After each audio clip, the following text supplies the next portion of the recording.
তুমি যদি আমার বিয়ের কথা না জেনে থাকো তাহলে আমিও তোমার বিয়ের কথা জানতাম না। তোমার বিয়ে, তোমার মেয়ে, এগুলো কিছুই আমার জানা ছিল না।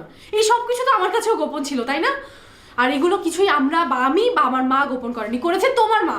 তোমার মা ভেবেছিলেন আমার মা কি ভেবেছিলেন সে কথা আমি তোমার মুখে শুনতে চাই না।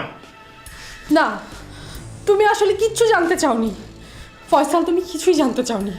তুমি শুধু শুধু নিজের মনে একজন কাল্পনিক শত্রু বানিয়ে তার সাথে যুদ্ধ করছো, তাও একজন মৃত মানুষের সাথে। হ্যাঁ হ্যাঁ, আমি সজলকে অনেক ভালোবাসতাম। আমরা দুজন দুজনকে পাগলের মতো ভালোবাসতাম। হ্যাঁ, সজলকে পাওয়ার জন্য আমি আমার কবজি কেটেছি, এটাও সত্যি। অনেক যুদ্ধ করে, অনেক ত্যাগ প্রতীক্ষার পর আমার আর সজলের বিয়ে ঠিক হয়। আমাদের বিয়ে হয়েছিল, কিন্তু কিন্তু বিয়ের দিন ও যখন আমাকে তুলে নিয়ে যাচ্ছিল, ঠিক তখন গাড়ি অ্যাক্সিডেন্ট হয়। বিশ্বাস করো, আর এই 2 হাতের উপরে ও মারা গেল। জানো ফয়সাল, আমি দেখলাম আমরা প্রতিদিন যে পাওয়া না পাওয়া, হিংসা, কত কিছু নিয়ে কত খেলা খেলি, কত কিছু নিয়ে কত এক্সপেক্ট করি, এই সব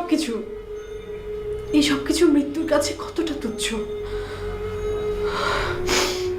ওই ঘটনার পরে আমি বদলে গেলাম, অদ্ভুতভাবে ভালোবাসতে শুরু করলাম নিজের জীবনকে।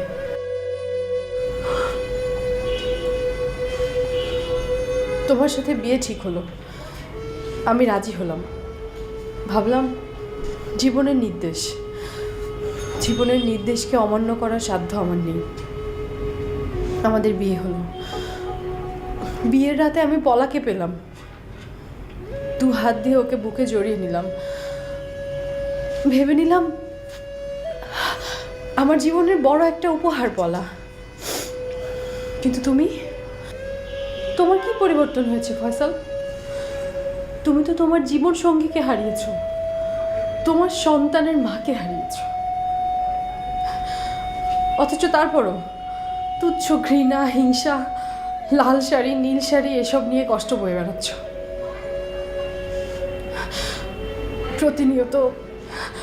প্রতিনিয়ত খুঁজে আমার কষ্টকে আরো বাড়াচ্ছ। চুপ করো, তুমি কিন্তু যা খুশি তাই বলছো। না না, তা বলছি না। যদি বলতাম তাহলে কি বলতাম জানো? বলতাম আমার অতীত তো মৃত, সে শুধু তোমার কল্পনায় জীবিত। কিন্তু তোমার অতীত তো তোমার সামনে। তোমার মেয়ে পলা, তোমার প্রথম বিয়ে, সব কিছু আমার সামনে, আমার চোখের সামনে ঘুরে বেড়াচ্ছে। কই, আমি তো পলাকে নিয়ে কোনো প্রশ্ন তুলিনি, পলাকে নিয়ে আমি তো কোনো দ্বিধা করিনি। তুমি কিন্তু সীমা ছাড়িয়ে যাচ্ছ।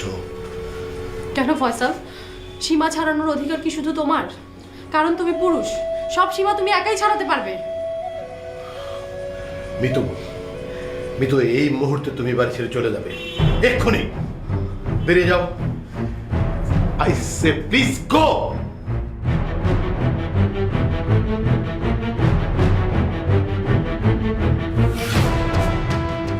এটাই ভালো হবে, কারণ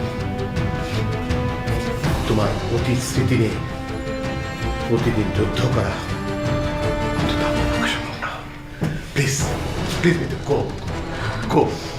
আমাকে তুমি রেহাই দাও প্লিজ। ঠিক আছে ফয়সাল, ঠিক আছে, আমি চলে যাচ্ছি। কারণ আমাদের যে সংসার এখনো শুরুই হয়নি, সেটা সন্দেহ আর দ্বিধার উপরে দাঁড়িয়ে থাকুক, এটা আমিও চাই না। So you go.